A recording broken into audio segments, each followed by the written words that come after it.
আজকের ভিডিও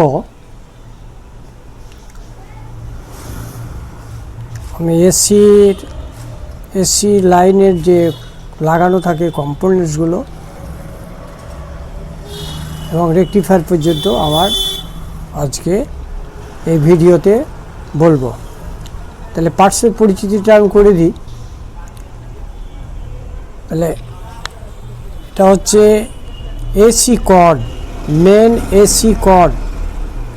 এটা হচ্ছে কন্ডেন্সার, এটা হচ্ছে রেজিস্টার, এটা হচ্ছে ভিডিআর, এটা হচ্ছে লাইন ফিল্টার, এগুলো হচ্ছে জাম্পার, এটা হচ্ছে এসি ফিউজ, এই রেজিস্টার, এগুলো হচ্ছে ডায়োড অর্থাৎ রেকটিফাই করার জন্য ডায়োড, এটাও ডায়োড, এটাও ডায়োড। আর এইগুলো হচ্ছে পিএফ, এগুলো হচ্ছে পিএফ।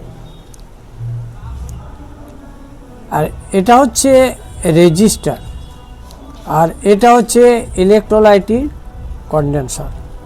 তাহলে এ হচ্ছে কতগুলো আমি কম্পোনেন্ট সবই দেখলাম। এবার তার আমি ফাংশন সম্বন্ধে কিছুটা বলছি।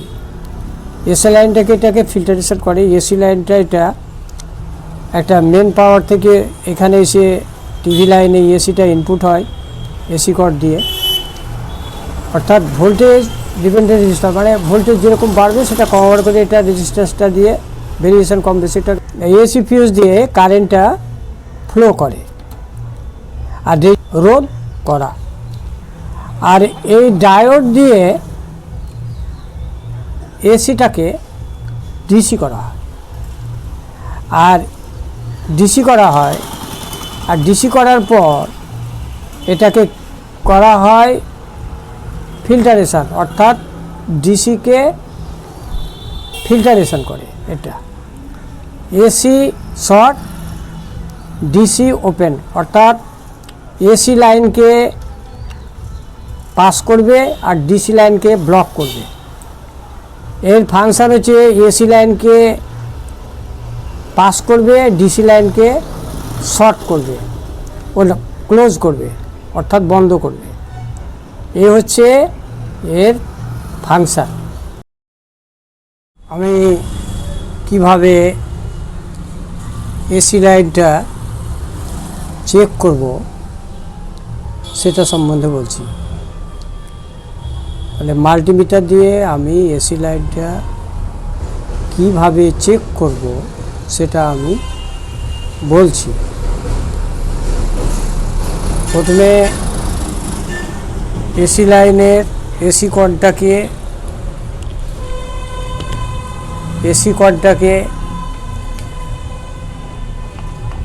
এসি লাইনটা দিবে, দিয়ে অন করবে। এসি লাইনের দেওয়ার পর আপনার মাল্টিমিটারের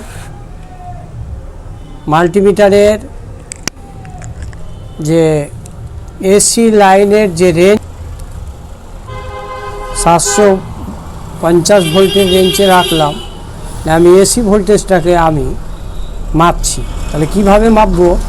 তাহলে নেগেটিভে একটা দিলাম পয়েন্ট, দিয়ে এটা দিয়ে এসি লাইনটা অর্থাৎ ফিউজের থ্রু দিয়ে এই লাইনে গেছে, আর একটা গেছে এই লাইন হয়ে, এই লাইন হয়ে, লাইন ফিল্টার হয়ে, এখান হয়ে এইটা দিয়ে গেছে, অর্থাৎ এ গেছে দিয়ে জাম্পার হয়ে, লাইন ফিল্টার হয়ে, জাম্পার হয়ে ব্রিজ রেকটিফায়ারের প্লাস মাইনাসের পোলে দিয়েছে একটা, আর নেগেটিভটা দিয়েছে এখান হয়ে, ফিউজ হয়ে,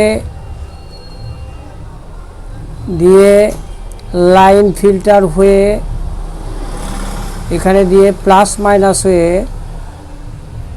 ব্রিজ রেকটিফায়ারের ডায়োডে দিয়েছে। আচ্ছা, তাহলে এবার আমি ভোল্টেজটাকে মাপবো।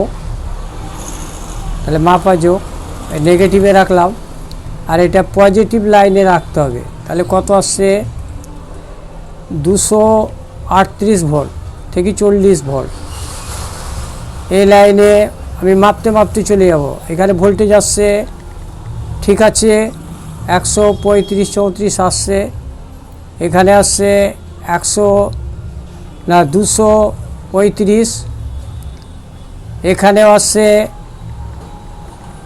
236, এখানেও আসছে 235-36 আসছে। অর্থাৎ এইখানে যে ডায়োডের পজিটিভ নেগেটিভ যে পোল আছে, অর্থাৎ এখানে একটা নেগেটিভ পোল আর এটা হচ্ছে পজিটিভ পোল, এখানে দিয়ে এইটা পজিটিভ নেগেটিভের পোলে দিয়েছে।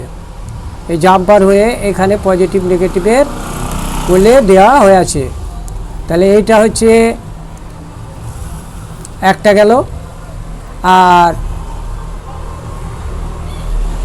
অপরটা হবে কি, অনুরূপভাবে কাটা আছে কি না না আছে সেটা ধরার জন্যে উল্টো করে রাখলাম, নিয়ে ফিউজে ছুঁয়ে দিলাম, ভোল্টেজটা চলে আসবে। তাহলে এখানে হলো ভোল্টেজটা চলে এসছে, এই জায়গাতে রাখুন, ভোল্টেজটাও ঠিক চলে আসবে বিপরীতভাবে। এখানে মাপুন, ভোল্টেজটা ঠিকভাবে চলে আসবে। এইভাবে লাইন ফিল্টার করুন, এখানে চলে আসবে, ভোল্টেজটা চলে আসছে। এখানে গিয়ে এই জায়গাতে গিয়ে ভোল্টেজটা দিয়েছে, দিয়ে এখানেও কিন্তু পজিটিভ লাইন ডায়োডের একটা পজিটিভ আর নেগেটিভে দিয়েছে, দিয়ে এসি লাইনটা ইন থাকে, তাহলে কিন্তু ভোল্টেজটা এসি যাবে না। এখানে একটা ফিউজ আছে, ফিউজের থ্রু দিয়ে ভোল্টেজটা যায়, যদি ওপেন থাকে তাহলে ভোল্টেজটা যাবে না। আর এখানে একটা কন্ডেন্সার আছে, কন্ডেন্সার যদি শর্ট হয় তাহলে কিন্তু যাবে না। আবার যদি ওপেন হয় তাহলে ভোল্টেজটা যাবে, কিন্তু ভোল্টেজটা একটু ফিল্টারেশন হবে না সঠিকভাবে। এখানে একটা রেজিস্টার আছে, সেই রেজিস্টারটা যদি আপনার কেটে যায় তাহলে ভোল্টেজটা একটু হাই হয়ে যাবে। আর যদি আপনার হাই ভোল্টেজ যদি হয়ে যায়, অর্থাৎ হাই রেজিস্ট্যান্স যদি হয়ে যায়, তাহলেও কিন্তু ভোল্টেজটা হাই হয়ে যাবে। এই লাইন ফিল্টার যদি আছে, এই লাইন ফিল্টারটা যদি কেটে যায় তাহলে ভোল্টেজটা এই পয়েন্টে আসবে না। এই লাইন ফিল্টারটাও তাই, যদি কেটে যায় তাহলে আসবে না। এখানে জাম্পারটা যদি কেটে যায় তাহলে আসবে না। আর এখানে একটা পিএফ আছে প্যারালালে, ডায়োডের প্যারালালে, যদি শর্ট হয়ে যায় তাহলে ভোল্টেজটা ড্রপ হয়ে যাবে। এখানে ডায়োডটা আছে, যদি শর্ট হয়ে যায় তাহলে আপনার ভোল্টেজটা ড্রপ হয়ে যাবে। আর ওপেন হয়ে গেলে ভোল্টেজটা যাবে না। অনুরূপভাবে সেম কন্ডিশন। তাহলে এইখানে আর এই রেজিস্টারটা আছে, এই রেজিস্টারটা যদি কেটে যায় তাহলে কিন্তু ভোল্টেজটা যাবে না, হাই ভোল্টেজ হলে যাবে না সঠিকভাবে ভোল্টেজটাকে। Thank you very much.